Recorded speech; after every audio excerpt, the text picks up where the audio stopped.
प्रिय ग्रामवासियों, जैसा कि आप जानते हैं, पिछली बरसात ने बाढ़ के हालात पैदा कर दिए थे। सबकी फसलें बिगड़ गई थी, सबकी जिंदगी उजड़ गई थी। लेकिन एक उपाय है जो सबको फिर से आबाद कर सकता है, पर उसके लिए कुछ लड़कियों को कुर्बान करना होगा।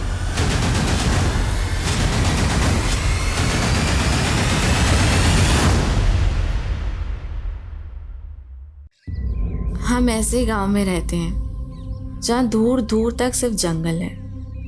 लगता था जैसे पूरे देश से कटे कटे कहीं वीराने में रहते हैं। हमने तो सोच लिया था पंख लगा के कहीं फुर हो जाएंगे, लेकिन एक गलत फैसले ने हमको आसमान से सीधा धरती पे ही गिरा दिया। चांदी सा बदन मिट्टी में मिला लियो तुम। हमको छोड़ के बहुत बड़ी गलती की हो तुम रेणुका। गलती तो तोरे पे भरोसा करके की हमने। तुम्हारे अंग अंग पे हम अपनी छाप छोड़े हैं। हमसे बड़ा ना कोई आशिक हुआ है, ना ही कोई बड़ा जालिम।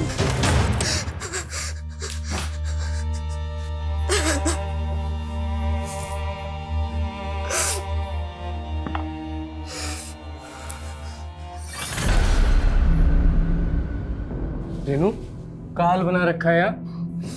का है? का हुआ? वो खेत से आए तो थक के आकर बैठ गए। कपड़ा बदल के आते हैं।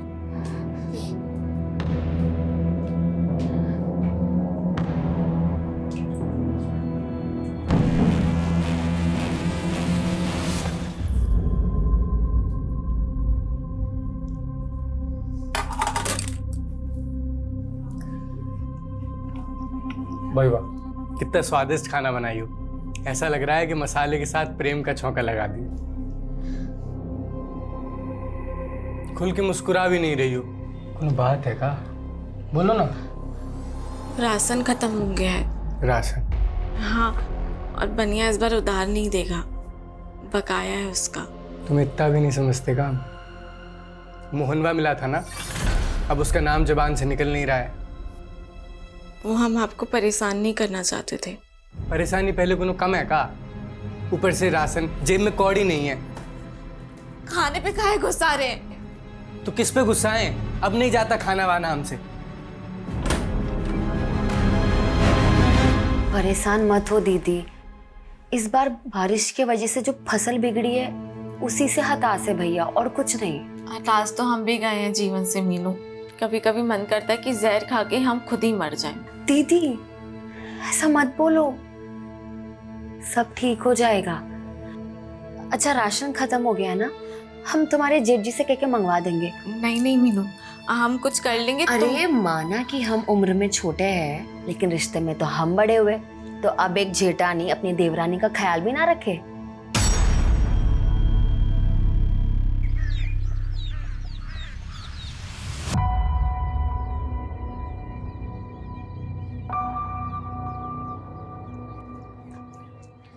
खेत जा रहे हैं हम। सुनिए, वो आप खाने के वक्त आएंगे ना तो ये सामान लेकर आना। अरे ये तो हम परसों ही लेकर आए थे। वो रेणुका दीदी को इसकी जरूरत थी, और आप अपने छोटे भाई की हालत तो जानते हैं। रेनू मैं ये नहीं ला सकता हूँ।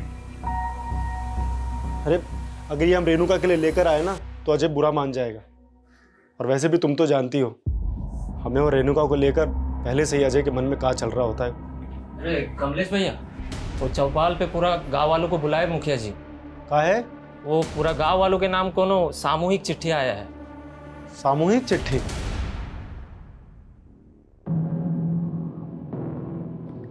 अरे माँ बाप का सेवा में काहे समय बर्बाद कर रहे हो? विधायक हो गए हो, जनता का सेवा करो। बाबा जी हम जो भी हैं आपके ही आशीर्वाद से हैं। हमको बेटे का भी थोड़ा फर्ज निभाने दीजिए ना। राकेश देखो ना, अब हमें इससे भी अच्छे से नहीं दिख रहा। लगता है नंबर बढ़ गया है। फिर से चेक करवा दो ना हमारा आँख। अरे हम ले चलेंगे तुमको, उसको बहुत काम रहता है। भैया जी, मुखिया जी संदेशा भिजवाए हैं। उनकरा गांव में कोनो चिट्ठी आई है, बड़ा बवाल मचा है। कौन सी चिट्ठी?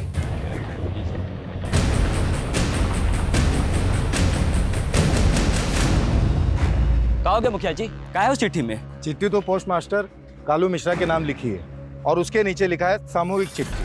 प्रिय ग्रामवासियों, जैसा कि आप जानते हैं, पिछली बरसात में बाढ़ की स्थिति पैदा हो गई थी। सबकी फसल बिगड़ गई और सबकी जिंदगी उजड़ गई। लेकिन एक उपाय है जिससे फिर से सबकी जिंदगी आबाद हो सकती है, पर उसके लिए आपको कुछ लड़कियों को कुर्बान करना पड़ेगा। ये क्या बात हो गई?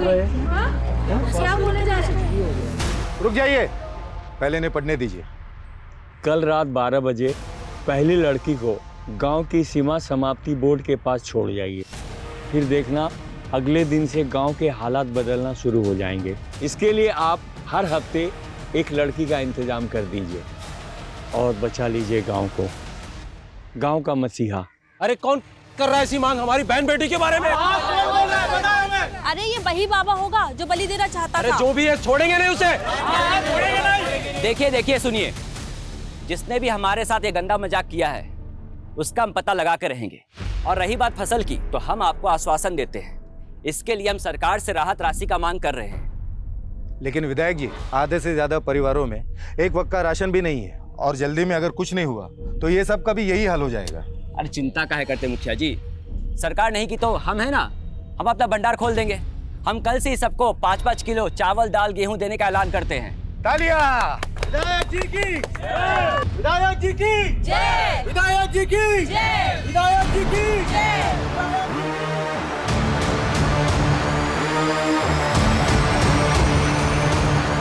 ये विधायक जी थोड़ा बहुत मदद कर भी दिए ना तो इस समस्या का समाधान नहीं होने वाला। अगली फसल तैयार होती तो 6 महीने लग जाएंगे, तब तक कैसे होगा? भाई बात तो तुम्हारी सही है अजय। अब भाई शहर जाके कोई काम ढूंढना आसान काम है क्या? कौन है? भैया आप घर जाइए, हम आते हैं। तो भाई हम दोनों भाई यहाँ परेशान हैं और तुमको कुछ पड़ी ही नहीं है। अब चिंता करेंगे तो पैसा बरसेगा का? निकम्मा होते जा रहे हो। हम दोनों भाई तो खेती छोड़ के नहीं जा सकते। तुम तो शहर जाके कोनो काम धंधा कर सकते हो ना। अच्छा, अब हम समझे। हमें खाना देना भारी पड़ रहा है, इसलिए शहर भूखा मरना भेज रहे हो ना। हम शहर नहीं जाएंगे, हम यही काम करेंगे। और यहाँ काम कौन देगा तुमको? हैं? निकम्मे? ये निकम्मा निकम्मा बोलना बंद कीजिए। जब से माँ बाबूजी गए तब से बस कोसते रहते हैं। अगर इतना ही तकलीफ है ना तो हमारा हिस्सा दे दीजिए, बस बात खत्म। हिस्सा चाहिए ना तुम्हें? कौन सिखा रहा तुम्हें सब? वो सर्वेसवा?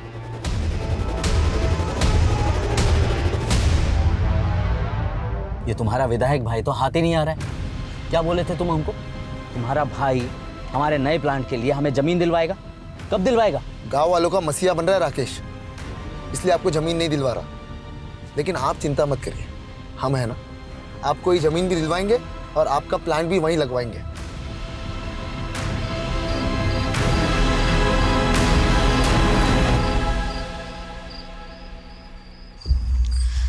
इतनी रात को शौच के लिए इतना दूर जाना पड़ रहा है, ये कोई बात हुई? आहिस्ता बोल, जल्दी कर, मुझे तो बहुत डर लग रहा है।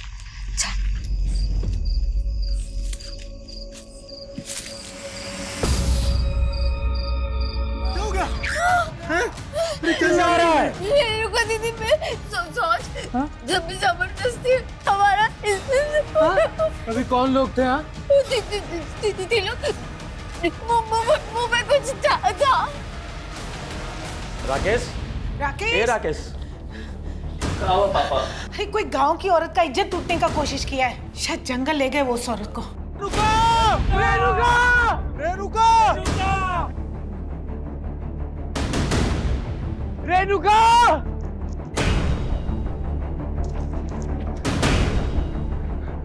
क्या हो गया? विधायक जी, हमारी बीवी और भाभी सोच के लिए आए थे।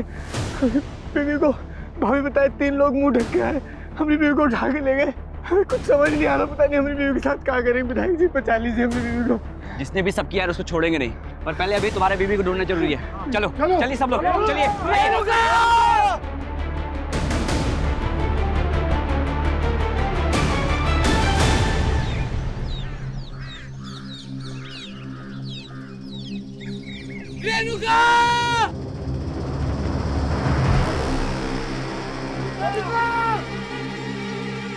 विधायक जी, वो रेणुका वहां पे। चल चल चल चलो चलो। हाँ।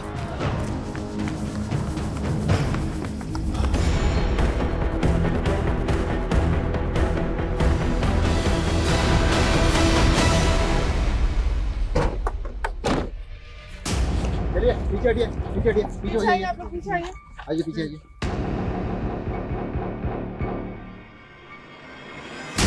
देख के लग रहा है कि रेप भी हुआ है और इसकी जेठानी रात को शौच के लिए आ गई। देखिए इंस्पेक्टर, सिर्फ हमारे इलाके में नहीं, ये हमारे खुद के गांव की महिला के साथ ऐसा कांड हुआ है। आप लोग जल्द से जल्द पता लगाइए कि कातिल कौन है। विधायक जी, कातिल को ढूंढना हमारा काम है, वो हम करेंगे, लेकिन उससे पहले हमें उस चश्मदीद का बयान लेना होगा जो कल रात इनके साथ थी।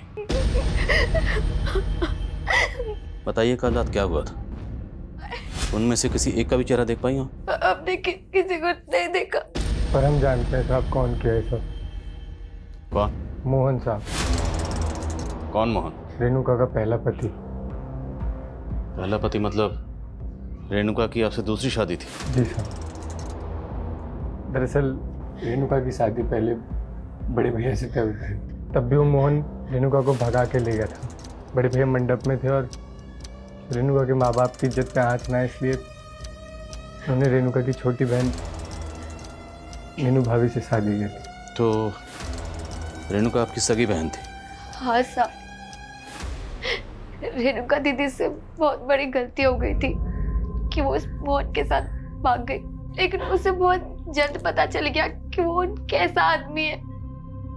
दीदी को आए दिन मारता रहता था, इसलिए दीदी उसे छोड़कर यहाँ वापस आ गई और उनका घर आबाद करने के लिए हम ही अजय भैया से उनकी शादी कर दी है और उन्हें इस घर की देवरानी बना ली। पर साहब मोहन से नहीं बर्दाश्त हो रहा था ये। तो किसी और की भी नहीं होगी, समझे? हमें तो भरोसा है साहब, मोहन नहीं किया है सर। हमारी बीवी है, जब मारे या पीटे। जैसे तूने अपनी पहली बीवी रेणुका को मार दिया। हाँ? रेणुका मर गई? मरी नहीं, तूने उसे मार दिया है। नहीं। तेरी तो थाने चल के उतारते हैं। ले चलो इसे। विनायक जी, वो रेणुका का लाश वहीं नजदीक में मिला जहां वो चिट्ठी भेजने वाला गांव का औरत को मिलने के लिए लिखा था। कहना क्या चाहते हैं आप? रेणुका को वहां जानबूझ के भेजा होगा। उसका पति और भैंसुर तो कह रहे हैं कि वो अपना गोतनी के साथ शौच के लिए बाहर गया था। हाँ। मास्टर जी, हम आपको कहे थे चिट्ठी के बारे में पता करने के लिए, पता किए? चिट्ठी पर संतो डाक खाने का मुहर था, वहीं से किसी ने भेजा होगा, लेकिन ये बात पता करना मुश्किल है कि उसको भेजने वाला कौन होगा। संतो गांव।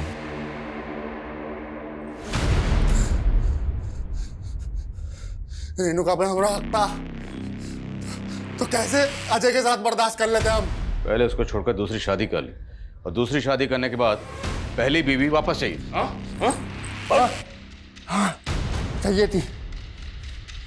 रेणुका धोखा दी थी हमको, और जो हमको धोखा देता है उसको बख्शते नहीं है हम। इसलिए रेणुका को मार दिया? हाँ, मार दिया। मारने से पहले उसके साथ रेप भी किया था? हाँ किया उनके साथ, हम बहुत ना सहमत है। अब ये बताओ, तेरे साथ दो लोग और कौन थे? कौन दो लोग? वही दो लोग जिनके साथ मिलकर तूने रेणुका का रेप और मर्डर किया। अरे हम खुद थे अकेले। बता दो दिया सब कुछ जो बताना था। ये इसने मानेगा, उसको उल्टा लटकाओ और तब तक उसको उधेड़ते रहो जब तक उन दो लोगों का नाम ना बताए। कौन दो लोग? अरे कौन दो लोग?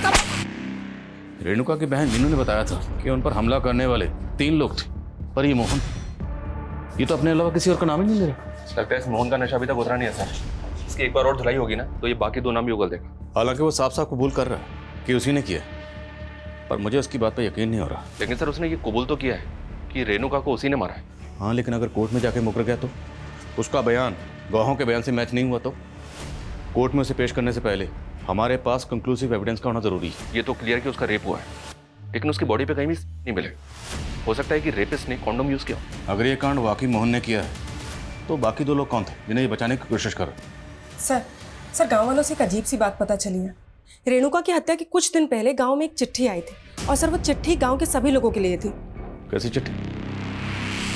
अरे विवेक, तुम कब आए शहर से? बस अभी आए भैया। तिवारी जी, ये दोबारा आपसे मिलने की जिद कर रहे थे तो हमने सोचा बुला ले। बैठो। हम चाय भिजवाते हैं।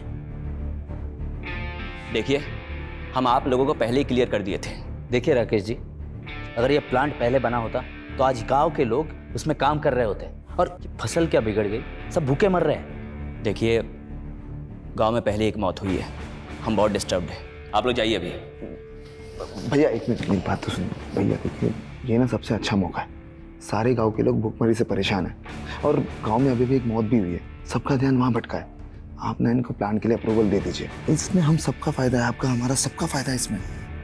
बस कर विवेक, हम अपने फायदे के लिए गांव वालों को धोखा दे दे।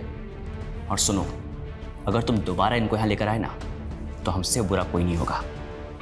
जाओ चुपचाप चाय पिलाओ और निकालो यहाँ से।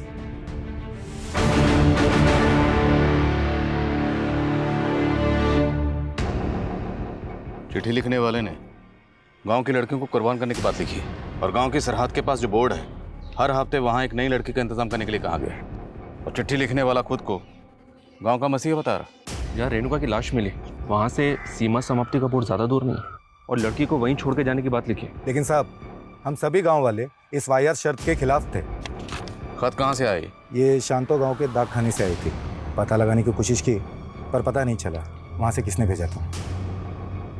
लेकिन कोई तो है जिसकी हमारे गांव की औरतों पे बुरी नजर है।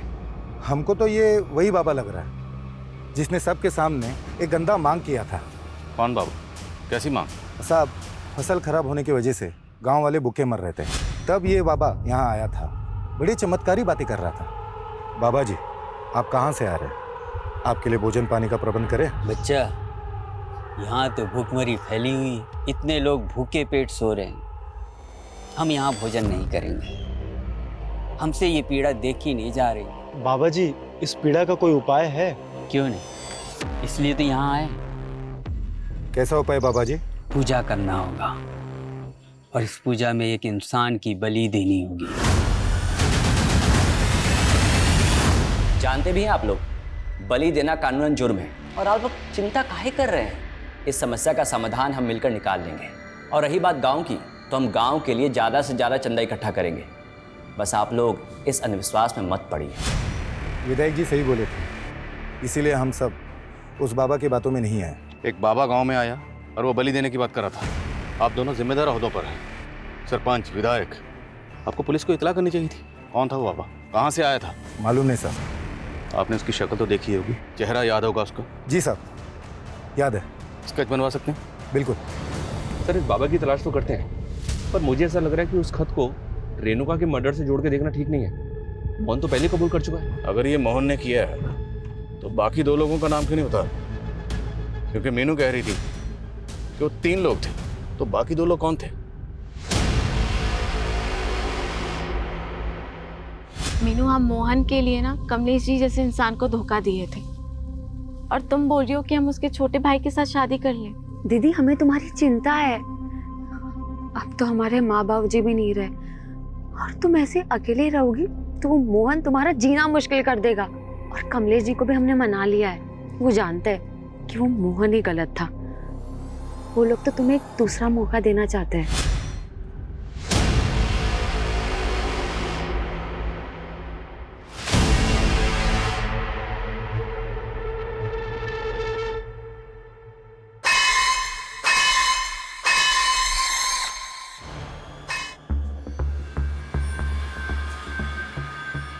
ये तुम्हारा विधायक भाई तो गांव वालों के भले के अलावा कुछ सोचता ही नहीं है।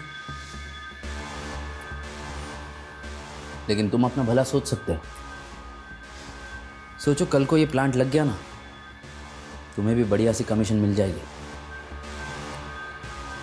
भैया मानेंगे नहीं तो होगा कैसे? हो सकता है अगर अपने भाई की जगह तुम विधायक बन जाओ। 2 महीने बाद इलेक्शन है, खड़े हो जाओ। भैया के खिलाफ हम इलेक्शन लड़ेंगे? एक दिन भी खड़े नहीं हो पाएंगे।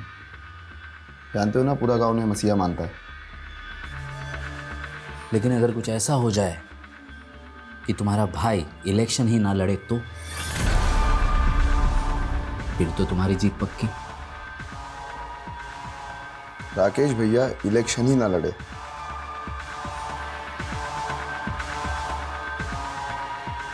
ऐसा तो सिर्फ एक ही सूरत में हो सकता है।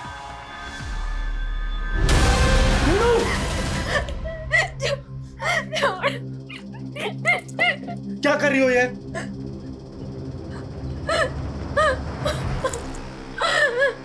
रेणुका दीदी के माथे में बिल्कुल अच्छा नहीं लगता। भाभी, तुम्हें कुछ हो गया तो भैया तो टूट जाएंगे ना। हमें ना अभी रेणुका के कातिलों को सजा दिलवानी है। किरण! किरण! छूट गए तुम। तू क्या सोची हमारे अंदर होते ही अपने आशिक की हो जाएगी? यहीं सो रहे थे ना तुम दोनों? कहाँ है वो? यहीं छुपा कोई नहीं है। हम कह रहे हैं ना कोई नहीं है।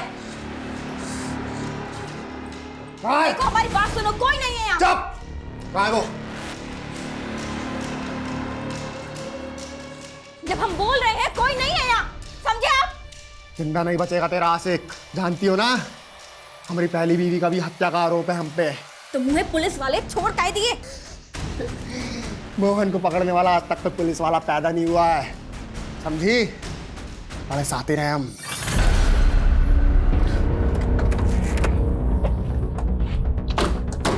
मुझे इसी बात का डर था कि कहीं कोर्ट में जाके मोहन अपने बयान से मुकर ना जाए। वही हुआ ना, मुकर गया ना। और हमारे पास कोई कंक्लूसिव एविडेंस नहीं था, इसलिए कोर्ट ने उसे जमानत दे दी। समझ में नहीं आ रहा कि इसका गेम क्या है सर। लॉकर में बोलता है कि उसने मारा है और कोर्ट में जाके मुकर जाता है। देखते हैं कब तक मुकरेगा। पता लगाओ वो दो लोग कौन थे जिनके साथ मिलकर इसने रेणुका को मारा होगा। सर गांव वालों ने उस बाबा का स्केच बनवाया है जो चिट्ठी आने के 15 दिन पहले गांव आया था। सर मैंने इसका लुकआउट नोटिस जारी करवा दिया। पता चला चिट्ठी भेजने वाला कौन था? नहीं सर, लेकिन सर शांतो गांव से पिछले 1 महीने में 3 लड़कियां गायब हुई। सर 2 दिन पहले उनमें से एक लड़की की लाश मिली, सीमा। सर रेणुका की तरह इसका भी रेप हुआ है।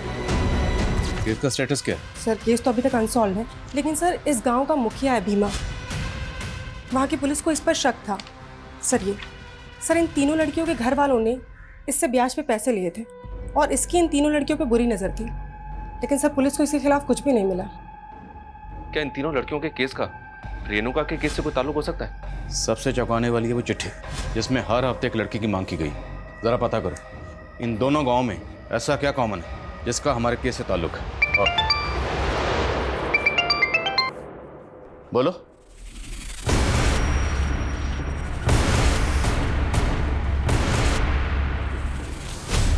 शायद मारकर फेंका नहीं गया, यहीं मारा गया। कौन मारा है हमारे विधायक जी को? हाँ बताइए, कौन मारा है? किसने मारा है? छोड़ेंगे नहीं, देखिए बात सुनिए, चुप हो जाइए, चुप हो जाइए आप। पुलिस अपनी कार्रवाई करेगी, भरोसा रखिए। लेकिन मैं आपसे अपील करता हूँ, आप में से कोई ऐसा काम नहीं करेगा जिससे इलाके का अमन चैन बिगड़े। पुलिस को अपना काम करने दीजिए। विधायक जी की बॉडी को सबसे पहले किसने देखा? सुबह शौच के लिए आए थे तभी देखा था हमने। साहब ये वही है जिसने रेणुका का मर्डर किया है।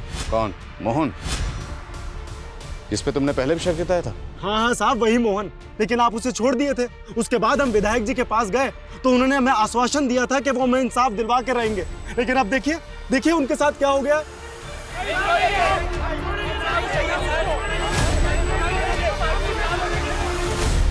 संभालिए अपने। हम समझते हैं आप पे क्या गुजर रही है। विधायक जी की मौत से पूरे इलाके के लोग सकते में नहीं बल्कि सदमे में हैं। पर हमें विधायक जी की लाश बाहर जंगल में मिली। कल माधव के साथ शहर गए थे। पापा, शहर में हमारा सिंचाई विभाग के अधिकारियों के साथ मीटिंग है। वो हम यहाँ एक नहर निकलवाना चाहते हैं ताकि बरसात का पानी ऐसे तबाही मचाने से पहले सिंचाई में काम आ जाए। शहर में देरी हो गया था तो माधव का फोन आया था। वो बोला कि अब रात को नहीं सुबह ही लौटेंगे। और माधव कहाँ? सर माधव का कुछ पता नहीं चल रहा, और हम उसके घर गए थे तो हमने देखा कि माधव के घर के बाहर राकेश भैया की गाड़ी खड़ी है, लेकिन वहाँ पे माधव नहीं था। तो माधव रहता कहाँ? जो गांव के बाहर कनाल है उसकी के पास में उसके घर और खेत है।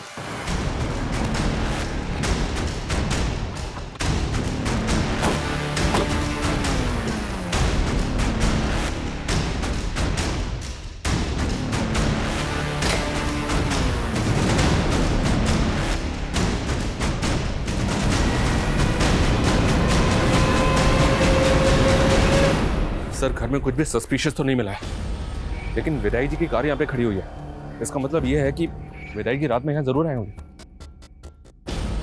माधव विधायक राकेश का राइट हैंड है। अगर उसने ये किया है तो किस मकसद से? Excuse me. हाँ बोलो। ठीक है, हम आ रहे हैं। सर, राकेश की जिस जगह पे लाश मिली थी उस जगह के पास में ही माधव की बाइक मिली है।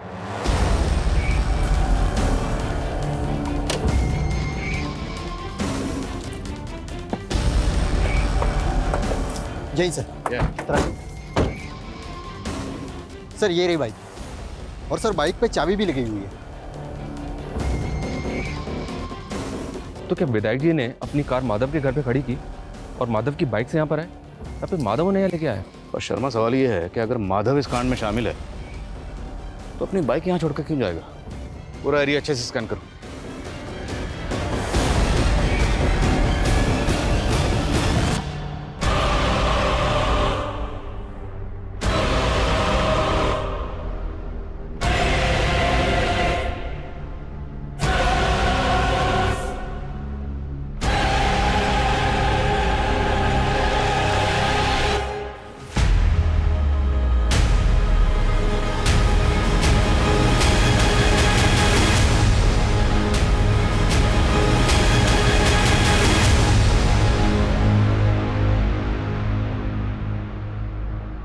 सर, राकेश और माधव के फोन कल एक ही साथ बंद हुए थे। माधव को आखिरी कॉल गांव के एक पीसीओ से ही आया था। अब ये पता नहीं चल रहा है कि ये कॉल उसे किसने किया होगा। रेणुका के रेप और मर्डर के 5 दिन बाद विधायक राकेश का भी कत्ल हो गया। क्या ये दोनों केसेस आपस में कनेक्टेड हैं? इस मोहन की क्या खबर है? मोहन का भी चौकन्ना है सर, घर से बाहर ही नहीं निकल रहा।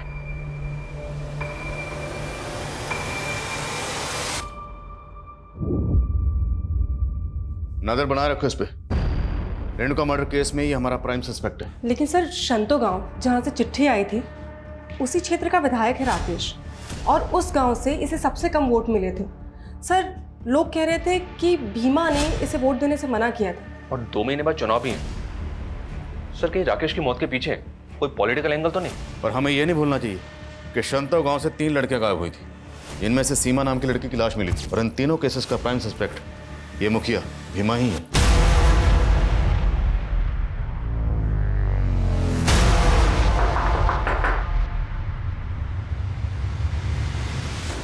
गजब बात कर रहे हो। उस सीमा को मारने में हमारा हाथ होता तो ऐसे घर पर बैठे होते हम। अब घर के अंदर और घर के बाहर क्या करते हैं, आपके चरित्र का पूरा विस्तार पूर्वक वर्णन है हमारे पास। और सिर्फ सीमा ही नहीं, आपके गांव की 2 लड़कियां और गायब हैं, और आप और आपका गुट। तो इसका क्या मतलब? उसका मर्डर का इल्जाम भी हमारे माथे मर दोगे? इल्जाम नहीं मरेंगे, अगर मर्डर किया है तो साबित करेंगे। फिलहाल आप ये बताइए कि आपके गांव से ये फतिंगा गांव चिट्ठी गई थी, उस चिट्ठी में आपका रोल और मकसद क्या है? ऐसा है इंस्पेक्टर साहब, हवा में बात मत कीजिए। किसी भी चिट्ठी से हमारा कोई लेना देना नहीं है। छोड़ो मुझे, छोड़ो।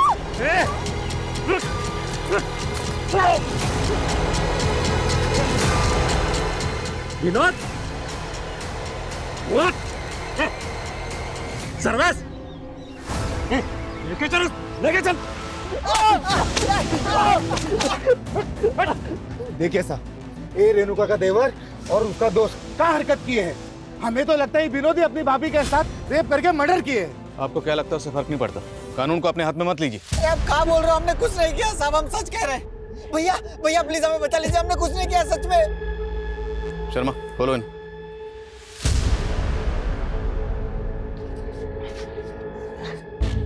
फोन कहाँ तुम्हारे?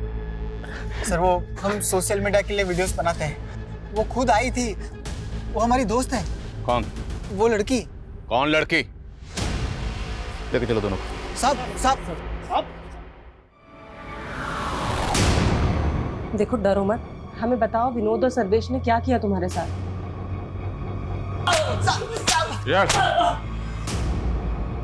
साहब हमने आपको कहा था ना, वो हमारी दोस्त थी। उस लड़की ने तुझे बचा लिया, और तुम दोनों के मोबाइल में ये तेरी भाभी रेणुका का वीडियो क्या कर रहा है? ये तो हमें विनोद ने दिया था। साहब गलती हो गई थी, भटक गए थे जो इनका वीडियो बना लिए। अपनी भाभी के साथ रेप और मर्डर किया इसके साथ मिलकर। और तुम लोग ये बताओ, और तीसरा कौन था तुम दोनों के साथ? नहीं साहब, हमने कुछ नहीं किया साहब। उठो इनको।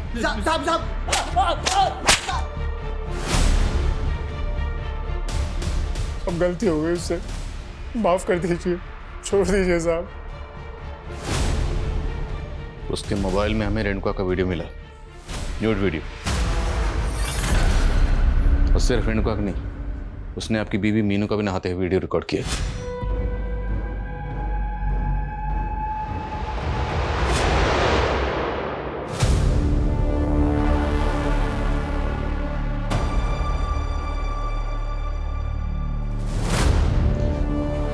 सर, खबरियों से बाबा परंतु की लीड मिली।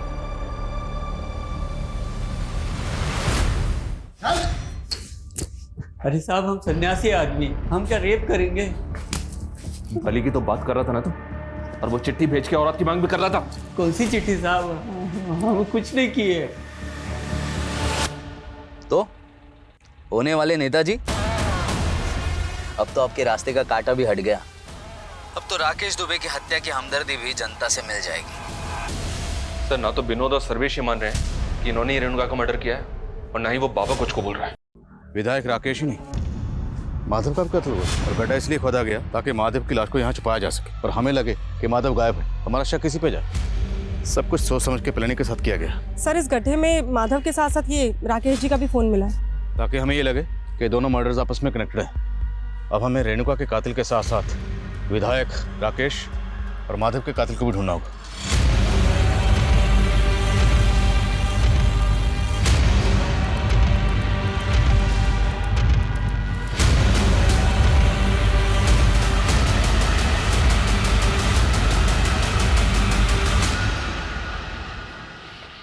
सर, कम इन।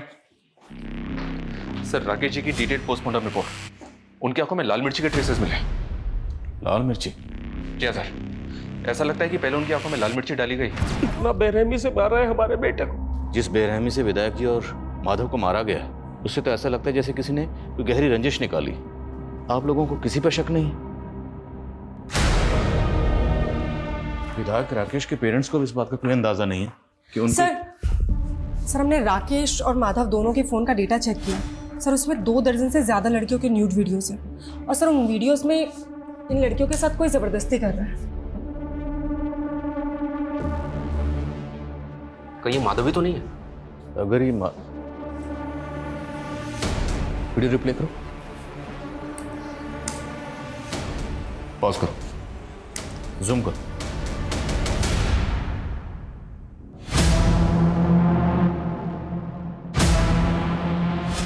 माधव का घर, मतलब ये सारे कांड माधव के घर में हो रहे थे। शर्मा, माधव के घर को एक बार अच्छे से स्कैन करो और पता लगाओ वीडियो में जो बाकी लड़कियां हैं वो कौन है। सर, ये लड़कियां फतिंगवा गांव की लग रही हैं, क्योंकि सर इसमें से एक वीडियो मीनू का भी है।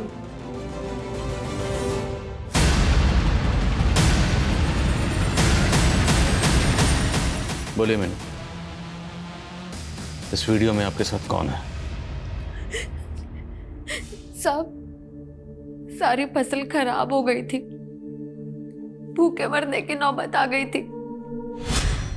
हम तो बस उसके पास मदद लेने गए थे। देखो मीनू, हम तुमको बचपन से जानते हैं, तुम हमारे साथ पढ़ी भी हो। चिंता मत करो, हम तुम्हारे पति की नौकरी शहर में लगवा देंगे। बहुत बहुत शुक्रिया विधायक जी। अरे शुक्रिया किस बात का, तुम दोस्त हो हमारी। जब हम 20 साल के थे ना, तब तुम्हारे साथ सोने का सपना देखते थे। हमारे साथ सोगी ना, सपना पूरा करोगी ना? ना उसने हमारे पति को काम पर लगाया, बस हमारे मुंह पर 500-600 फेंक देता था। रेणुका के साथ भी ऐसा करता था? नहीं साहब, दीदी ने हमें ऐसा कुछ तो कभी नहीं बताया। रेणुका पे जिन लोगों ने हमला किया था वो 3 लोग ही थे। हाँ साहब।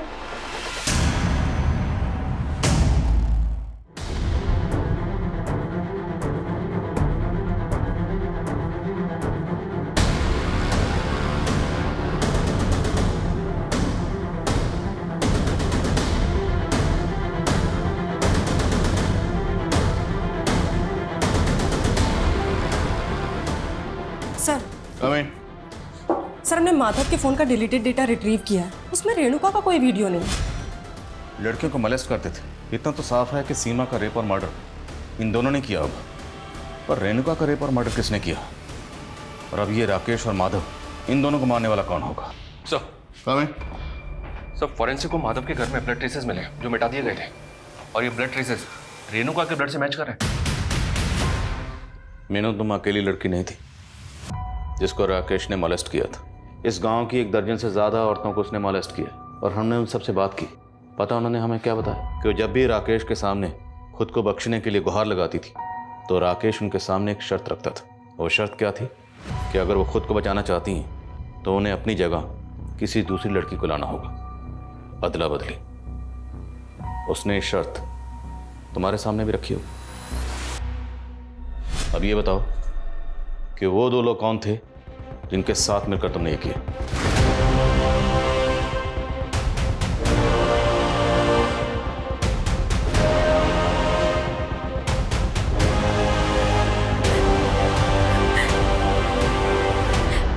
साहब, उसने हमें मजबूर कर दिया था, लेकिन हम बगावत नहीं कर सकते थे क्योंकि सीमा ने बगावत की थी। सीमा ने बगावत की थी? हाँ, सीमा ने हमें खुद बोला कि वो गांव में चिट्ठी भेज उस राकेश को चेतावनी देगी कि वो राकेश ही है जो गांव को बात करने के लिए गांव की बहन बेटियों की मांग करता है, ताकि सारे गांव वालों को राकेश की सच्चाई समझ आए। हम रेणुका दीदी को वहां नहीं लेके जाना चाहते थे, पर हम मजबूर थे। मीनू, तुम हमें यहाँ काहे लेकर आई हो? वो नहीं लाई है, हम बुलाए हैं तुमको। जब तुम 17 साल की थी ना, तुमसे चुम्मा मांगे थे। तुम हमें यहाँ इसलिए लेकर आई हो? हम चिल्ला चिल्ला कर ना लोगों को सब बता देंगे। इसलिए वो 3 आदमी वाली झूठी कहानी सबको बतानी पड़ी। हम अपने पाप के बोझ तले दबते जा रहे थे। हम जीना नहीं चाहते थे। हम रेणुका के हत्यारों को सजा जरूर दिलाएंगे। हम रेणुका दीदी के हत्यारों को कभी सजा नहीं दिला सकते। काहे? हाँ भाभी, तुम जानती होगा उन्हें? सब जब भाभी हमको बताएं कि वो राक्षस हमारी बीवी, बर्दाश्त नहीं हुआ साहब हमसे। हमने उसे लालच दी कि हम एक लड़की के साथ अदला बदली करना चाहते हैं, और उस माधव को फोन कर उस जगह पर बुला लिए। हमने जो भी किया अपने घर की औरतों की इज्जत के लिए किया। पर आप लोगों को पुलिस की मदद लेनी चाहिए थी, हमारे पास आना चाहिए था। आज तक इस देश में ऐसा कौन सा नेता है साहब जो फांसी पे चढ़ा है? बताइए ना हमको। सर, जैसा इन लोगों ने कहा, 70% केसेस में तो ऐसा ही होता है। बड़े लोगों की सुनवाई चलती रहती है, और सर विक्टिम को सालों साल इंसाफ नहीं मिलता। हमारे मुल्क के जुडिशियल सिस्टम का ढांचा कुछ ऐसा है जहां पर किसी भी गुनहगार को सजा देने से पहले हर पहलू पर गौर किया जाता है। मैं मानता हूं कि कुछ केसेस में इंसाफ मिलने में देर होती है, पर इसका मतलब ये नहीं कोई कानून को अपने हाथ में ले। कानून ये हक किसी को नहीं देता। इंसाफ मिलने में देर भले ही हो जाए, पर देर सवेर इंसाफ मिलता जरूर है।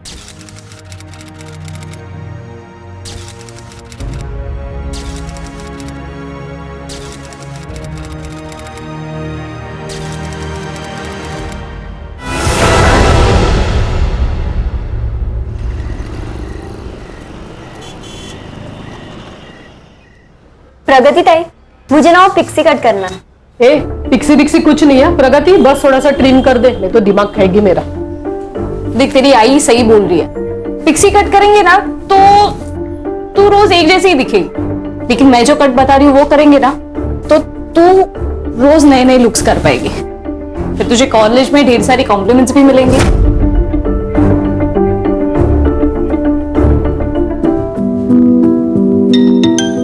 एक सेकेंड है। हाँ पापा। प्रगति बेटा, तू पार्लर से निकली कि नहीं?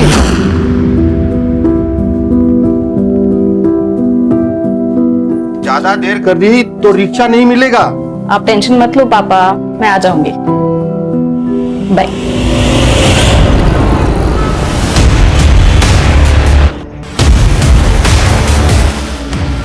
रिक्शा? ये क्या कर रहे हो उस बाइक वाले को? साला गाड़ी में जाके घुसा। वो देख प्रगति।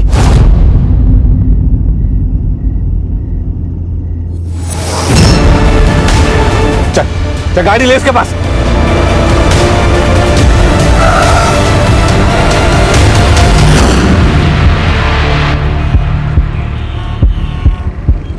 प्रगति, मेरे को तेरे को कुछ बोलने का है। लेकिन मुझे तुझसे कोई बात नहीं करनी है दया। अपने इन फालतू दोस्तों को ले और यहाँ से निकल जा। बहुत नाटक कर रहे इसके। इसको तो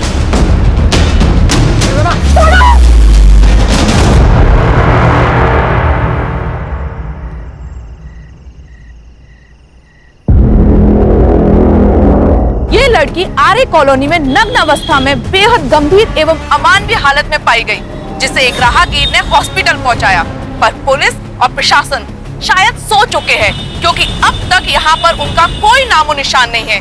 क्या हम लोकल पुलिस से अपनी सुरक्षा की उम्मीद कर सकते हैं?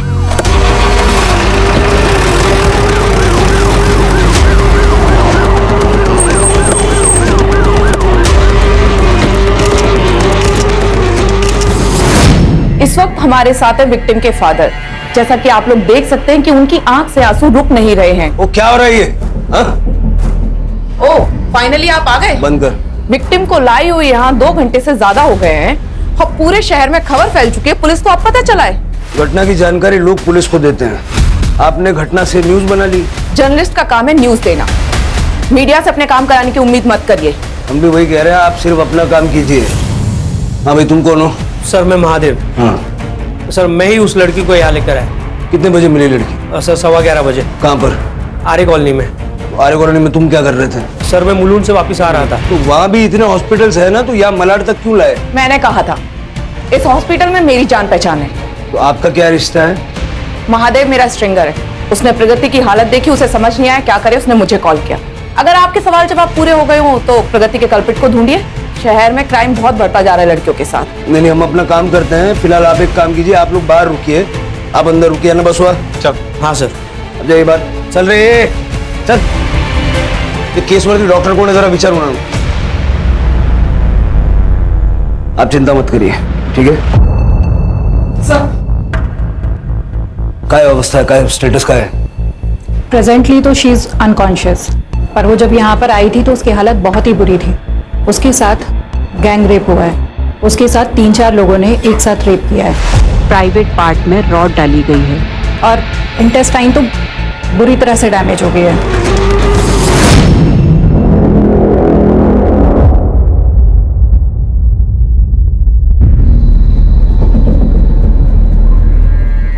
विष्णु जी, प्रगति के साथ क्या हुआ था? कहाँ गई थी? मेरी बेटी पार्लर चलाती है। आज उसकी 2 दिशा का जन्मदिन था। पापा मैं निकल रही हूँ अभी, मुझे आने में देर हो जाएगी, तो मेरे पास चाबी है, मैं घर आ जाऊंगी। आप मेरे लिए रुकना नहीं, खाना खा के सो जाना। Bye bye. घर से कितने बजे निकली थी वो? 7 बजे। महादेव को मिली 11:15 बजे। अब ये 3-4 घंटे में उसके साथ जो कुछ हुआ वो हुआ।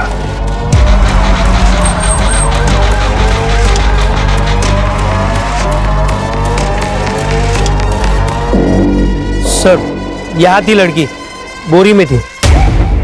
बोरी में? पहले तो किसी ने नहीं बताया ये। ढूंढो। सर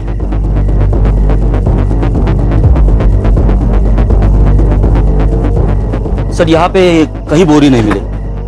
बोरी तो वहां पे भी नहीं है सर। ऐसी हालत में सबसे पहले तुम्हें पुलिस को फोन करना चाहिए था, जो तुमने किया नहीं। वो बोरी इस केस का इंपॉर्टेंट एविडेंस साबित हो सकती है। अपना कॉन्टेक्ट नंबर वगैरह दो और जाओ। गणेश बाबू। सर पूरा एरिया अच्छे से चेक करो, वो बोरी मिलनी चाहिए, मिलेगी, ढूंढो। सर कल जाइए। हमारे पास नई प्रगति के कपड़े हैं और नई वो बोरी जिसमें उसको बांध के रखा गया है। सर मैं प्रगति और दिशा के घर के बाहर का सीसीटीवी फुटेज भी चेक करवाता हूं। जल्दी।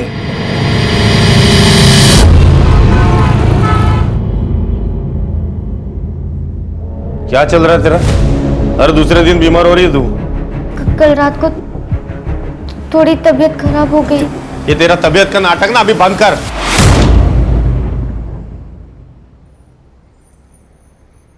डॉक्टर क्या फुकट में चेक करेगा क्या तुझे? दवाई देगा, उसका भी पैसा लेगा अलग से।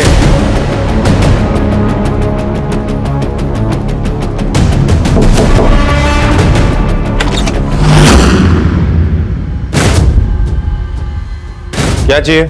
वो अंकल प्यास लगी थी, थोड़ा पानी मिलेगा? दरवाजे पे बोर्ड लिखा हुआ है क्या, यहाँ पे फ्री पानी मिलेगा करके?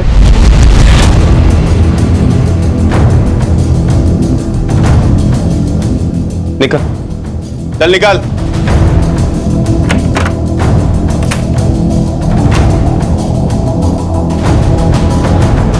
इसको पहचानती क्या तू? नहीं चल अंदर चल। नहीं बाबा, बाबा नहीं।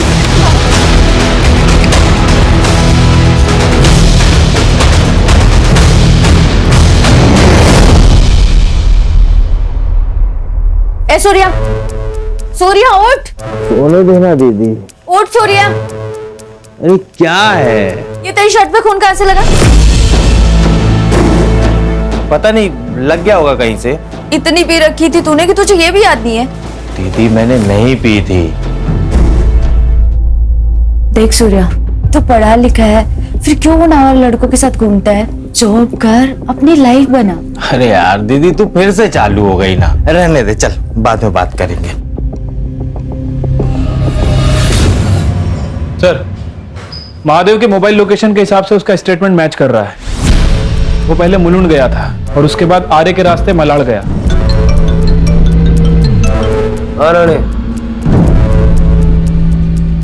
ओके, प्रगति को होश आ गया।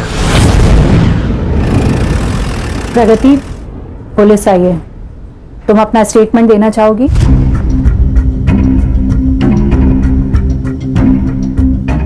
प्रगति, कल रात तुम्हारे साथ क्या हुआ था बताओ हमें। दिशा के घर जाने के लिए मैं सेक्टर 8 के सर्किल पे ऑटो का वेट कर रही थी। आप उसको छोड़ना नहीं, छोड़ना नहीं उनको, छोड़ना। आप सब प्लीज बाहर जाइए। प्रगति,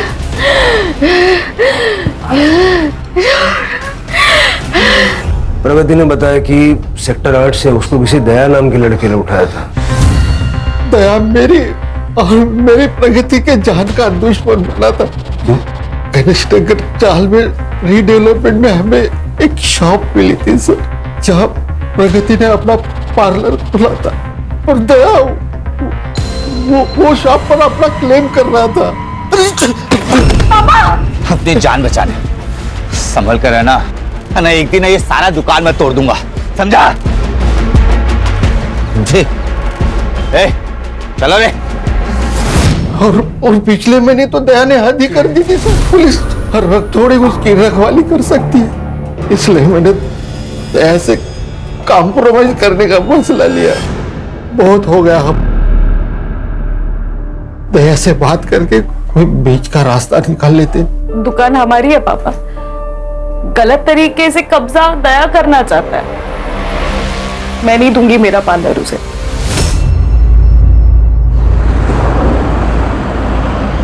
कहां पर? ठीक है, थैंक यू सर। दया और उसके दोस्तों की डिटेल्स मिल गई है। दया अपने चाचा के लड़के उत्कर्ष के साथ में है और उसके साथ उसके दो दोस्त शुभम और सूर्या भी है। कहाँ मिलेगी ये चाटलाल चौकड़ी? सर, दया गणेश नगर चौल में रहता है और ये उत्कर्ष भी आजकल उसी के साथ रह रहा है। और बाकी दोनों? सर, इन दोनों के बारे में पता नहीं है, लेकिन ये दोनों भी दया के साथ ही घूमते हैं। राणे, सेक्टर 8 के सर्कल का कल रात का सीसीटीवी फुटेज चेक करो और जिस दिन दया ने प्रगति को पहली बार उठाया था चारकोप बस स्टॉप, उस दिन का वहां का फुटेज भी चेक करो। Okay sir. इस वक्त हमारे साथ हैं विमेंस कमीशन की हेड जया वर्मा जी। जया जी, आप देख रही हैं आरए कॉलोनी रेप केस में पुलिस की लापरवाही। अब तक विक्टिम के अपराधी पकड़े नहीं गए हैं। क्या हम विमेंस कमीशन से उम्मीद कर सकते हैं कि वो आगे एक्शन लेगी? देखिए, हमने पहला एक्शन ले लिया है और मैंने खुद होम मिनिस्ट्री को लेटर लिखा है और उन्होंने गुनहगारों के खिलाफ सख्त से सख्त कार्रवाई करने का आश्वासन दिया है। जया जी, बात केवल एक विक्टिम की नहीं है, बल्कि हर एक उस लड़की की है जो कि अपने आप को ना तो घर के अंदर और ना ही घर के बाहर सुरक्षित पा रही है। आप ही बताइए, लड़कियों की प्रगति कैसे होगी जब उन्हें राह चलते इस तरीके से उठा लिया जाएगा? हम लड़कियों की सेफ्टी के लिए हर तरीके से आगे बढ़ रहे हैं। हम पूरी कोशिश करेंगे कि ऐसी घटना दोबारा ना हो, पर इस बीच सबसे ज्यादा बहादुरी हमेशा की तरह लड़कियों को ही दिखानी पड़ेगी। उन्हें बेनकाब करना होगा उन लोगों को जो उनके गुनहगार हैं। सच बताइए, हम आपके साथ हैं।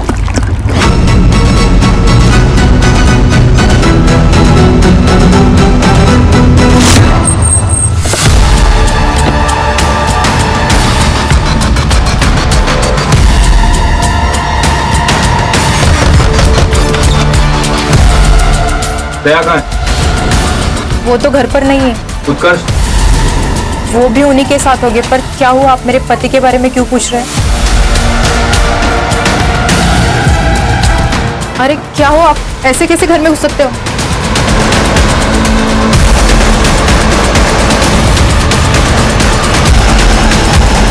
सच सच बताओ, दया कहाँ है? नहीं मालूम, वो कल रात अपने दोस्तों के साथ गए थे। शुभम और सूर्या के साथ?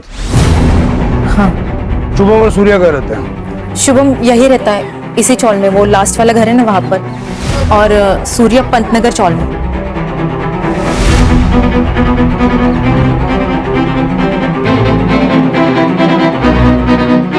सर, ये शुभम घर पे नहीं है। उसकी माँ ने बताया कि उसका फोन कल रात से स्विच ऑफ है। मैंने उसकी गाड़ी का नंबर और फोन नंबर ले लिया है। सर लगता है चारों भाग गए, और डाउट है सूर्या भी इनके साथ ही मिलेगा। इन चारों का नंबर सर्विस पे डालो और शुभम की गाड़ी ट्रेस करो।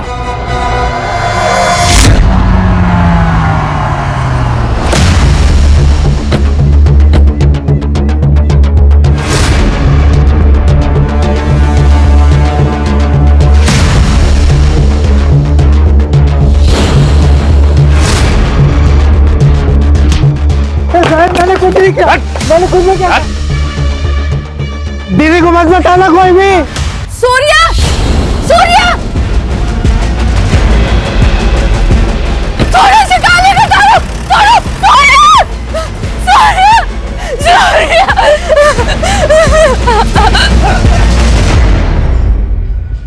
दोनों की लोकेशन मैच हो रही है सर, और उसके बाद दोनों का फोन एक।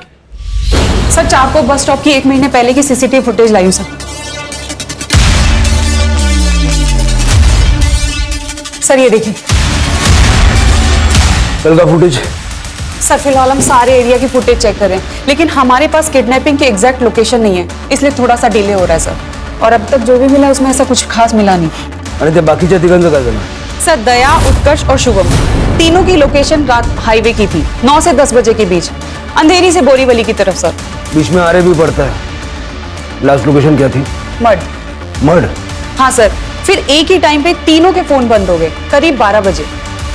सूर्या की सेम टाइम की लोकेशन निकालो। Okay sir.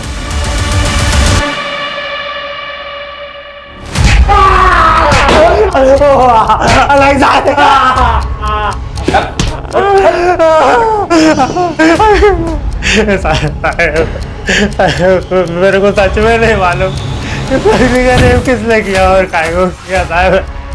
दीदी को मत बोलना, दीदी को मत बोलना। क्यों बोल रहा था? वो तो साहब मैं इसलिए बोल रहा था कि कल गोरेगांव के एक बार में मेरा लफड़ा हो गया था, तो मेरे को लगा आप लोग उसके लिए मेरे को उठा के लेके जा रहे हो, इसलिए मैं आपको बोल रहा था कि दीदी को नहीं बोलना, दीदी को नहीं बोलना। तो तूने प्रगति को नहीं देखा था कल? प्रगति को काहे को देखेगा साहब? मेरा क्या लेना देना उससे? मेरे को कौन सा उसकी दुकान चाहिए थी? ये देख, जब कोई लेना देना नहीं था, टाइम पास करने के लिए। तो मेरा कोई भी हाथ नहीं है साहब। वो तो दया बाबू है ना, उनकी जॉब चली गई थी, तो उनको प्रगति का पार्लर चाहिए था उधर पे जनरल स्टोर खोलने के लिए। अरे हम लोग पर डराने धमकाने के लिए गए थे, पर वो दया बाबू का भाई है ना, उत्कर्ष। दया कल रात कहा था? कल रात को दया बाबू का मेरे पास फोन आया था, वो लोग पार्टी करने जा रहे थे, मेरे को बुलाए थे। और तू गया और बाद में उन लोगों के साथ में मिलके प्रगति का रेप किया। अब मैं तो कल उधर था गोरेगांव के एक बार में, रंगोली बार में था साहब। मैं, आप लोगों को चाहिए तो आप लोग उधर पता कर लो साहब, मैं कल उधर ही था। ये सूर्या तो साफ साफ मना कर रहा है सर, लेकिन प्रगति ने अपने स्टेटमेंट में इसका नाम लिया। हो सकता है कि ये चारों अक्सर साथ रहते हो, इसलिए उन्होंने सूर्या का नाम ले लिया, लेकिन कल रात को सूर्या इनके साथ था ही। सर मैंने सूर्या की लोकेशन चेक की, वो मलाड से गोरेगांव के बीच था। अंगुली बार में सूर्या की एलिबाई चेक करो सर, और मलाड से मड जाते हुए जो मड का एंट्री पॉइंट है वहां का सीसीटीवी फुटेज चेक करो। Okay sir.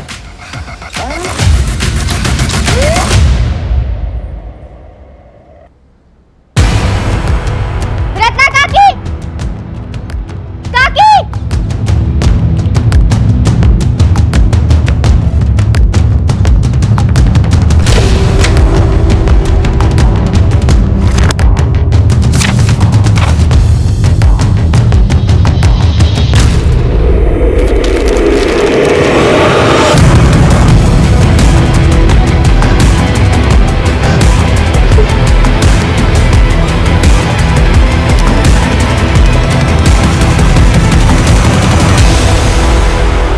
प्रगति, हम सब कुछ कर रहे हैं तुम्हें जस्टिस दिलाने के लिए, लेकिन फिलहाल हमें तुम्हारी हेल्प की जरूरत है। अच्छा बताओ, उस रात एग्जैक्टली क्या हुआ था? सेक्टर 8 के पास वाले बस स्टॉप से। उसे जरूर सजा मिलेगी, ट्रस्ट मी। कितने लोग थे? 4, दया, उत्कर्ष, शुभम और सूर्या। तुम्हें यकीन है कि यही चारों लोग थे? मतलब या कोई और होगा? ये चारों ही थे सर। इन लोगों ने मेरे साथ जो किया, उसके बाद इनका चेहरा मैं जिंदगी भर नहीं भूल पाऊंगी। देखो प्रगति, बिल्कुल चिंता मत करो, किसी भी मुजरिम को हम भाग के कहीं जाने नहीं देंगे। राणे, यस, प्रगति का मेडिकल करवा। मेडिकल तो हो चुका है मेरा। आपको लगता है मैं झूठ बोल रही हूँ? नहीं प्रगति, ऐसी बात नहीं। कोर्ट में पेश करने के लिए हमें सरकारी हॉस्पिटल में मेडिकल करवाना पड़ता है।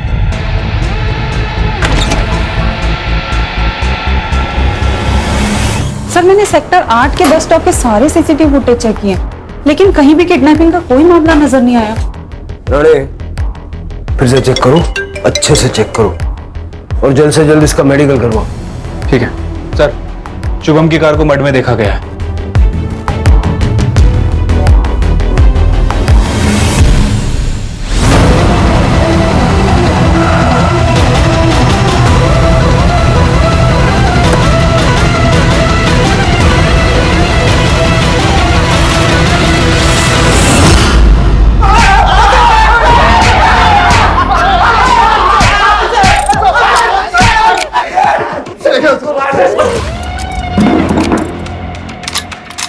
इधर इधर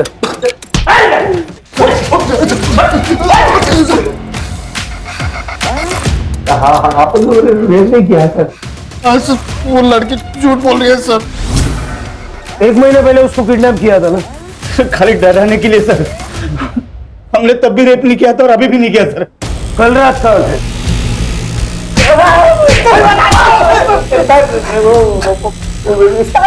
का पार्टी करने थे सर।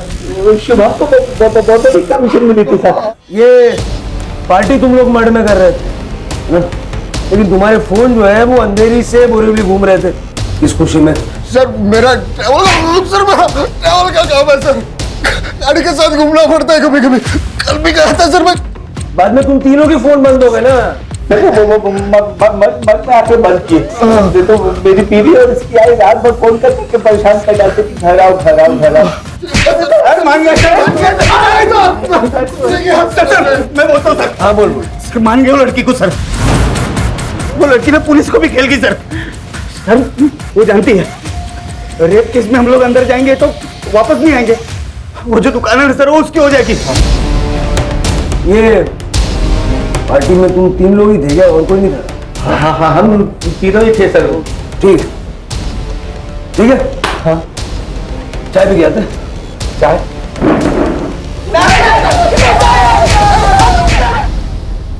बहुत दर्द रहा है यार।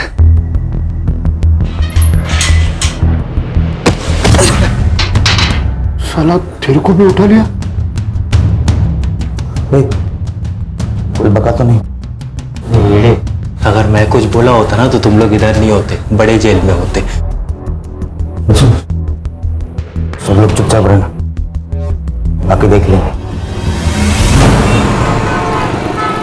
दिलीप भाऊ, ईशा मुझे दोपहर को आवाज दे रही थी, सब कुछ ठीक है ना? आवाज दे रही थी? रुको जरा, मैं बुलाता हूँ उसे। ईशु, हाँ? जरा बाहर आओ तो।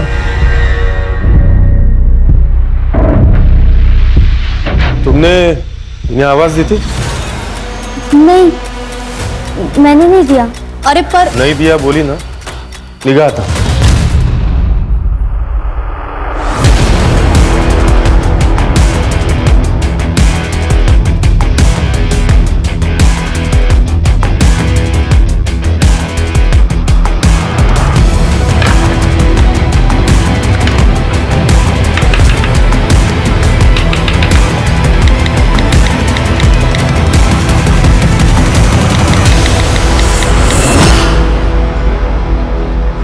मैंने सूर्या की एलिबाई चेक की सर।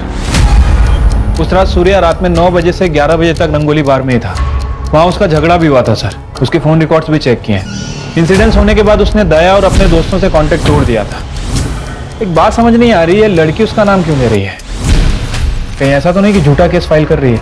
हो सकता है ट्रॉमा में उसको ऐसा लग रहा हो, क्योंकि पिछली बार इन्हीं चारों ने उसको उठाया था। तो अगर कोई चौथा लड़का भी होगा तो प्रगति को लग रहा होगा कि वो सूर्या ही होगा।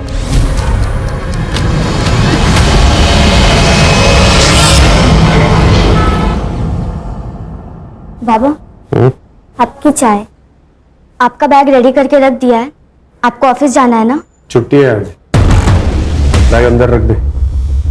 क्या हुआ, कोई आने वाला है क्या? नहीं। प्यार से समझाया तो समझती ही नहीं हो ना। मार खाने की आदत जो पड़ गई है तुम्हें।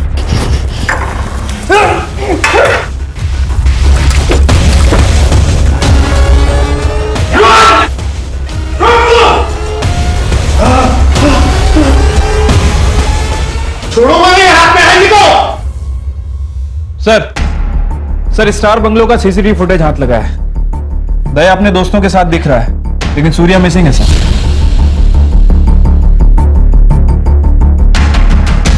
वो चौथा कौन है जिसे प्रगति सूर्या समझ बैठे?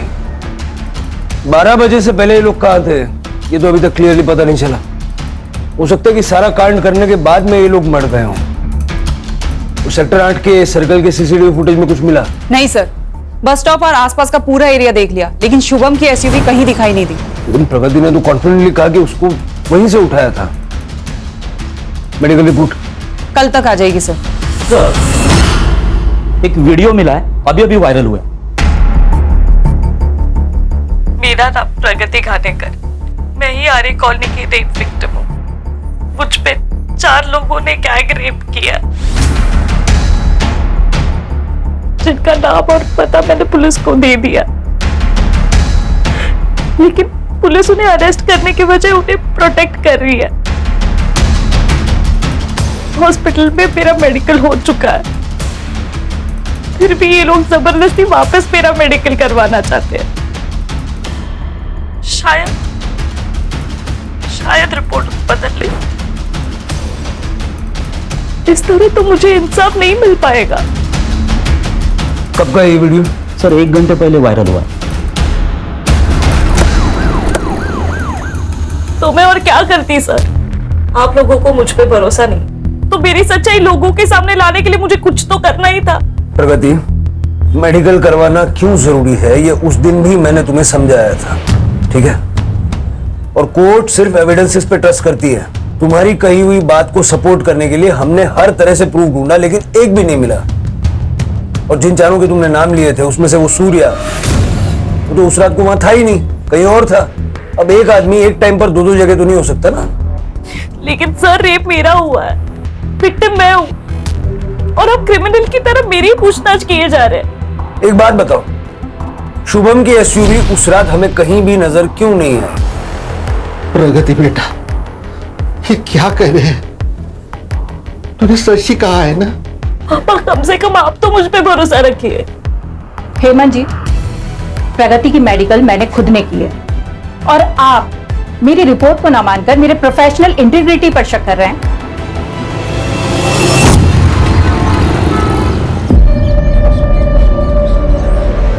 कोई आईडी नहीं मिला सर। इस लड़की को कोई जानता है क्या? आप लोग जानते हैं इस लड़की को? इसके फोटो सब जगह सर्कुलेट करो, मीडिया वालों को बताओ, जल्द से जल्द इसकी पहचान करवाओ। Okay sir.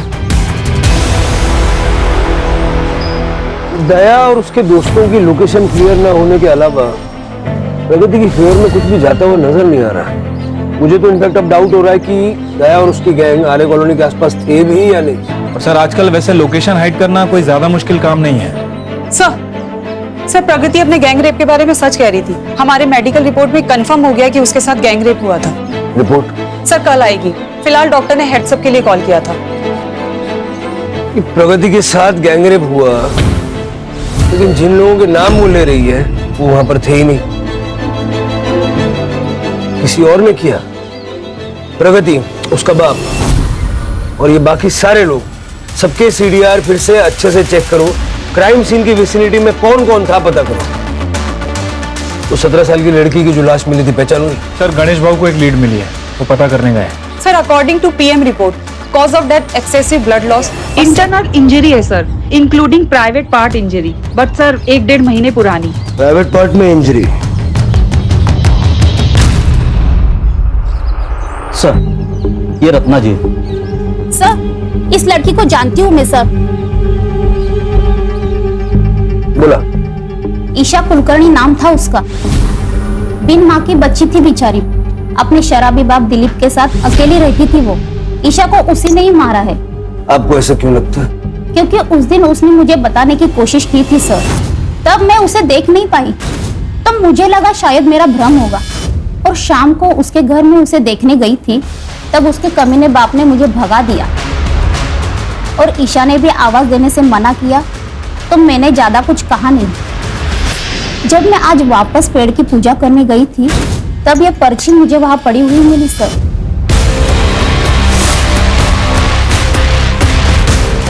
फिर पेपर में ईशा की फोटो देखी, यहाँ पे बेटी मरी हुई है और घर पे उसका बाप दिलीप आराम से पड़ा है। सर मैं सच बोल रहा हूँ, मैंने ईशा को नहीं मारा है। सर अपनी बेटी को मैं कैसे मार सकता हूँ? अपनी ही बेटी को ढूंढने की कोशिश भी नहीं की तुमने? मुझे ऐसा लगा कि वो उसके आशिक के साथ, मतलब उसके बॉयफ्रेंड के साथ भाग गई है। बॉयफ्रेंड? कौन? मुझे नहीं पता सर, उसने मेरे मोबाइल से किसी को मैसेज किया था सर। ये देखिए सर, किसी को मिलने बुलाया था उसने। राणे, उसे बंद करके क्यों रखा था? सर इसलिए कि वो भाग ना जाए कहीं। 1 महीने पहले ईशा के साथ बहुत मारपीट हुई थी, रेप भी हुआ था उसका। सर कसम से मुझे इस बारे में कुछ भी पता नहीं सर।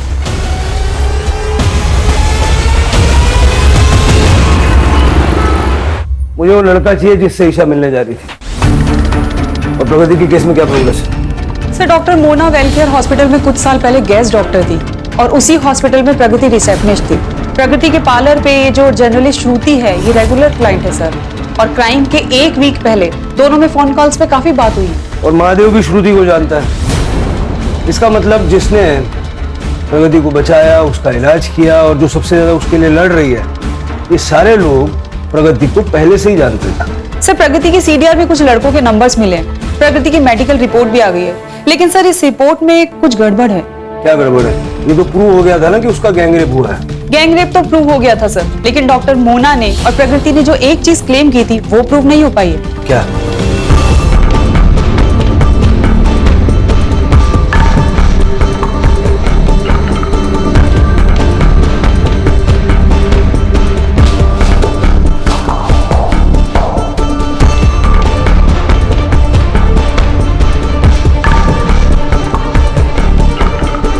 ये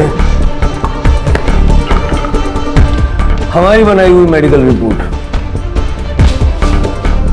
जिसका आप तीनों ने बहुत विरोध किया।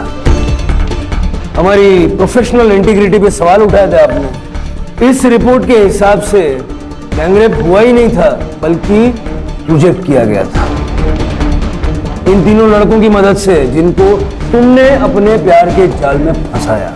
जी हाँ सर, प्रगति ने मुझे खुद अप्रोच किया था और कहा कि वो मुझसे प्यार करती है। मुझे भी सर। हाँ सर, और मुझे भी। तो मैं और क्या करती सर?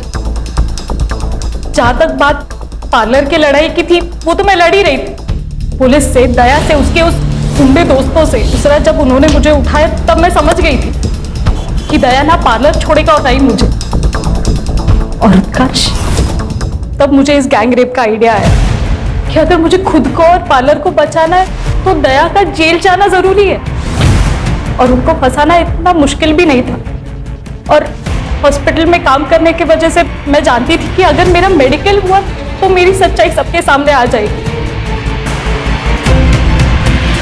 इसीलिए मैंने इन तीनों को फंसाया। हेलो मैम, आज शाम को 7:30 बजे मिले मेरे पार्लर में। हाँ ठीक है। हाँ रितेश, 8:30 बजे मेरे पार्लर में। Okay done. हाँ अभिनव, आज 9:30 बजे मेरे पार्लर में। ओके ठीक है। मारपीट तो कर ली लेकिन रॉड यूज नहीं कर पाई, वायर यूज किया। और तुम्हारी इस डॉक्टर ने उस वायर को रॉड बना दिया। वो तो अच्छा है हमारी मेडिकल रिपोर्ट ने तो तुम सबकी पोल पट्टी खुल गई। बहुत बड़ा रेप केस बनेगा तेरा। ऐसी रिपोर्ट बनाऊंगी पर 5 लाख लगेंगे। ठीक है। और श्रुति को मैंने 2 लाख रुपए दिए थे ताकि ये केस मीडिया में इतना बड़ा हो जाए कि बिना ज्यादा इन्वेस्टिगेशन के इन सबको जेल हो जाए। और इसीलिए हमने महादेव को भी इसमें इन्वॉल्व किया था। ये महादेव है तो मैं रेस्क्यू करेगा। मेरे हिसाब से आरे बेस्ट लोकेशन रहेगा। कम लोग, कम कैमरास, और तुम मुझे राइट टाइम पर कॉल करना। तुमने मान लिया कि चारों साथ में होंगे, लेकिन तुम्हारे साथ जो पहला हादसा हुआ था उसके बाद सूर्या ने उनसे दूरी बना ली थी। सूर्या उस रात कहीं और था, लेकिन तुमने उसका नाम भी अपनी कहानी में जोड़ा। बस यही तुम्हारी कहानी खराब हुई। हमें शक हुआ, फिर जब हमने मेडिकल करवाया तो सब क्लियर हो गया। तुम जैसी लड़कियों की वजह से और आप जैसे मदद करने वालों की वजह से जिन लड़कियों के साथ में वाकई में ऐसे हादसे पेश आते हैं, उनको हेल्प मिलने में, उनको इंसाफ मिलने में देर हो जाती है।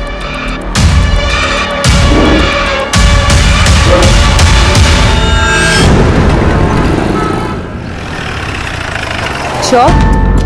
ओके सर, ईशा ने अपने फादर के मोबाइल से जिस लड़के को मैसेज किया था उसकी डिटेल्स मिल गई है। प्रणव नाम है सर उसका।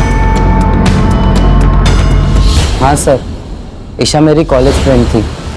पिछले 1.5 महीने से ईशा ने कॉलेज आना बंद कर दिया था। मैं उसके घर गया था चेक करने के लिए, पर उसके पापा थोड़े खड़ूस टाइप हैं, उन्होंने भगा दिया मुझे। अगले दिन ईशा का मुझे मैसेज आया। मैं वापस उसे मिलने गया पर वहाँ पे कोई नहीं था। तुम्हें पता है ईशा का रेप हुआ था? उसका कोई बॉयफ्रेंड था? नहीं सर, ईशा ने मुझे इसके बारे में कुछ नहीं बताया। शायद यही बोलने के लिए उसने मुझे बुलाया हो। पर सर एक बात बहुत अजीब थी, ईशा अपने पापा से बहुत डरती थी। I mean, हम सब डरते अपने पापा से, पर उसका डर थोड़ा अजीब था। सर, मेरी बेटी थी वो। एक बाप अपनी बेटी का। सर आप ये सोच भी कैसे सकते हो? सर मैं तो उसे बाहर निकालने की कोशिश कर रहा था उसके उस गंदे सच से। मतलब 1.5 महीने पहले उसके साथ गैंग रेप हुआ था। ऋषि बेटा, अभी सो रही हो? तबीयत ठीक नहीं है क्या? हाँ, चलो कोई बात नहीं, मुंह हाथ धो लो, मैं तुम्हारे लिए गरम गरम खाना बनाता हूं। क्या पसंद है तुम्हें बताओ? या हमेशा की तरह आवड़ती थी बटाट्याची भाजी? हाँ? यशु, क्या हुआ बेटा? बेटा बैठ जा।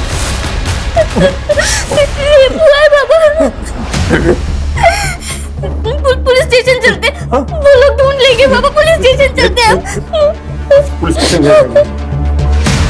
उस कमरे में उसके साथ जो एक बार हुआ वो समाज में उसके साथ बार बार होता सर। इसलिए मैंने सोचा कि ये बात मैं बाहर आने नहीं दूंगा सर। देखो इतना समझ लो कि ईशा की जान जाने के पीछे कहीं ना कहीं तुम भी जिम्मेदार हो। ईशा के कमरे में जो डायरी हमें मिली है उसमें कुछ नाम लिखे हुए हैं। देखो, इनको जानते हो?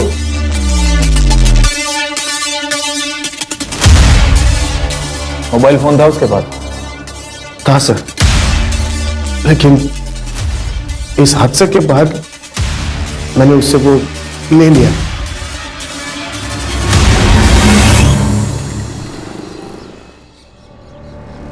सर, ईशा का CDR चेक किया है। 1.5 महीने पहले उसका अफेयर चल रहा था। किसके साथ?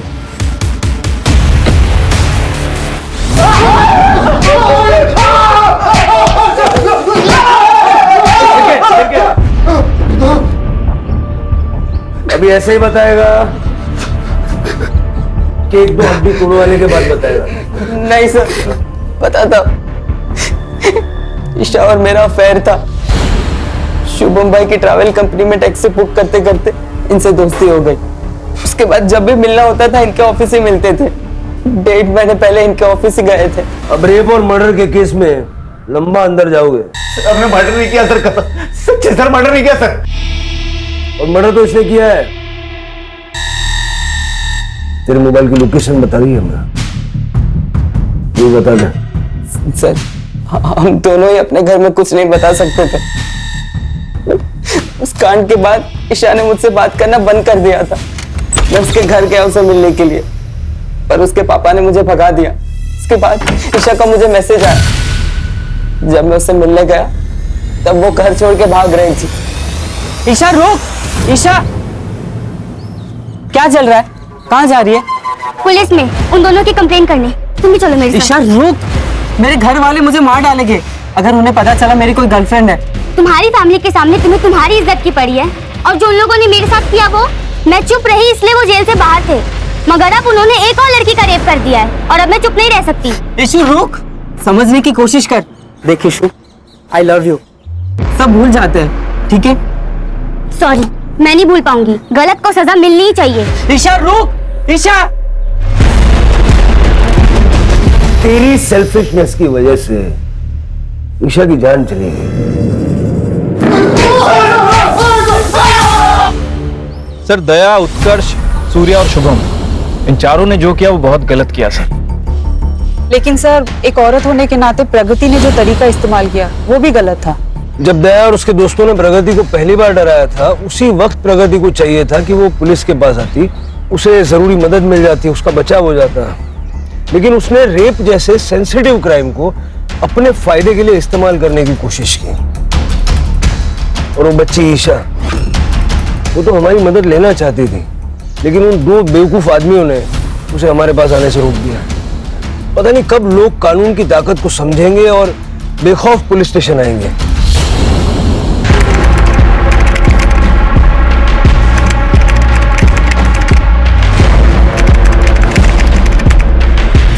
क्राइम पेट्रोल्स के और भी दिलचस्प कहानी देखने के लिए हमारे चैनल को सब्सक्राइब करें और बेल आइकॉन दबाना न भूलें।